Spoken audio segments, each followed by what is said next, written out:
तो hello everyone, कैसे हैं आप लोग। आशा करता हूँ कि आप लोग अच्छा होंगे।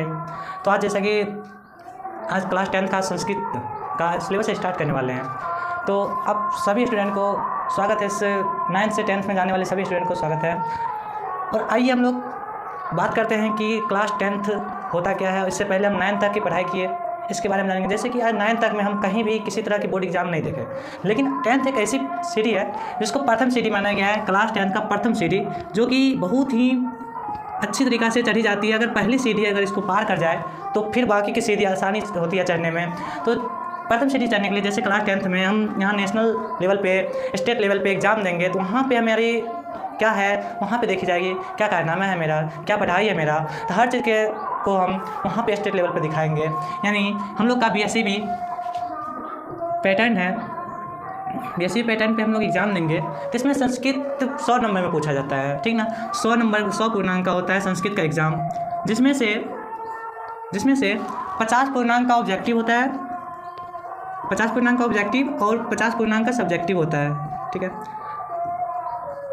जिसमें से 50 पूर्णांक में, ठीक ना, 50 पूर्णांक ऑब्जेक्टिव और 50 पूर्णांक सब्जेक्टिव पूछा जाता है। 50 पूर्णांक ऑब्जेक्टिव में 100 क्वेश्चन पूछा जाता है, जिसमें से आप लोग को उत्तर देना रहता है 50 क्वेश्चन का ही।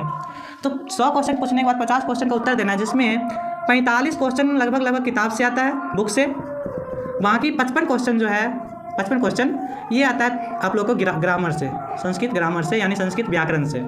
तो 45 नंबर ऑब्जेक्टिव जो है बुक से पूछा जाता है, 45 नंबर जो है आप लोग को ग्रामर से पूछा जाता है। हम लोग यहाँ पे तैयारी करेंगे बुक प्लस ग्रामर, यानी 100 नंबर, दोनों मिला के कितना नंबर पूछा जाता है, तो 100 नंबर का पूछा जाता है। 45 नंबर बुक से ऑब्जेक्टिव पूछा जाता है, 55 नंबर बुक ग्रामर से ऑब्जेक्टिव पूछा जाता है। बाकी बच गया 50 नंबर। ये तो 55 और 45 मिला के 100 ऑब्जेक्टिव पूछता है। देना उत्तर है हम लोग को 50 का ही देना है, 50 का है, लेकिन पूछता है 100 नंबर का, ठीक ना। और बात कर ले हम सब्जेक्टिव का, तो सब्जेक्टिव नंबर पूछता है 50 नंबर का सब्जेक्टिव का क्वेश्चन पूछता है, जिसमें से किताब से मात्र 16 नंबर का ही पूछता है। 8 क्वेश्चन 2 नंबर का पूछता है, मात्र 16 नंबर का किताब से पूछता है।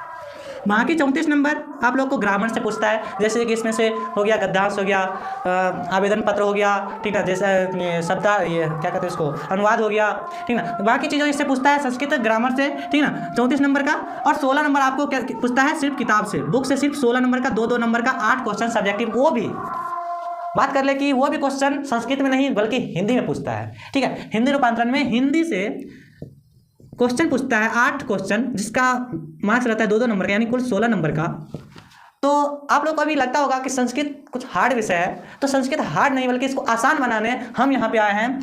नंबर हम बताएंगे कहाँ पे क्या होता है, जितना हम बोलेंगे उतना फॉलो करते जाना है। बाकी सब चीज़ें एकदम अच्छा से होते जाएगा, इसमें कोई बड़ी बात है नहीं।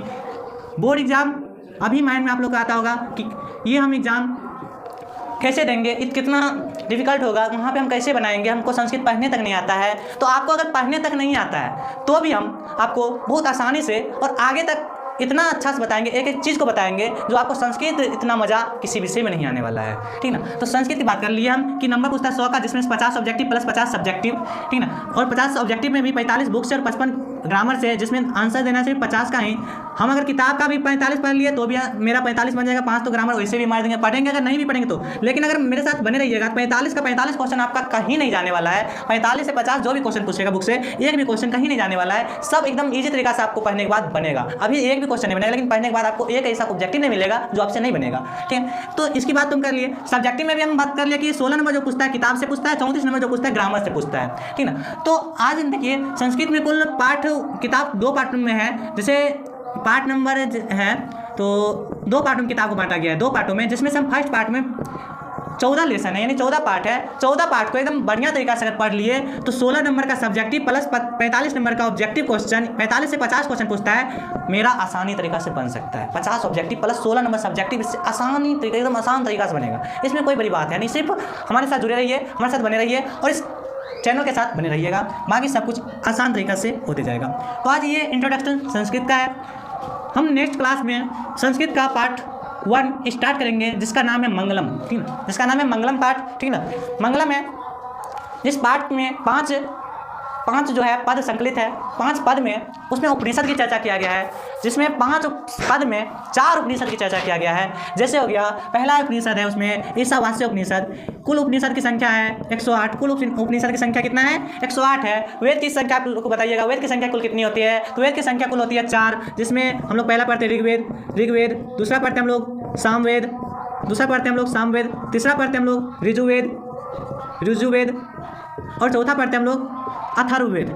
चौथा क्या पढ़ते हैं? अथर्ववेद, ठीक ना। ये 4 वेद हम लोग पढ़ते हैं। वेद कितने होते हैं? 4। इसमें से वेद कौन कौन से होते हैं? ऋग्वेद, सामवेद, यजुर्वेद और अथर्ववेद होते हैं। अब इसमें कुछ ऐसे क्वेश्चन पूछता है कि वेदांत की संख्या कितनी होती है, तो वेदांत की संख्या 6 होती है। और उपनिषद की संख्या कितनी होती है, तो उपनिषद की संख्या 108 होती है। जिसमें से मंगलम पाठ में 4 उपनिषद की चर्चा किया है, 5 पद में 4 उपनिषद, यानी 5 श्लोक में 4 उपनिषद की चर्चा किया गया है। तो कहिएगा कैसे, कौन किस उपनिषद में? दो एक ऐसा श्लोक है जिसमें सेम उपनिषद की चर्चा किया है। जैसे पहला है ईशावास्य उपनिषद, ईशावास्य उपनिषद। दूसरा है कठोपनिषद, और तीसरा और चौथा मंत्र जो है मुंडकोपनिषद से लिया गया है।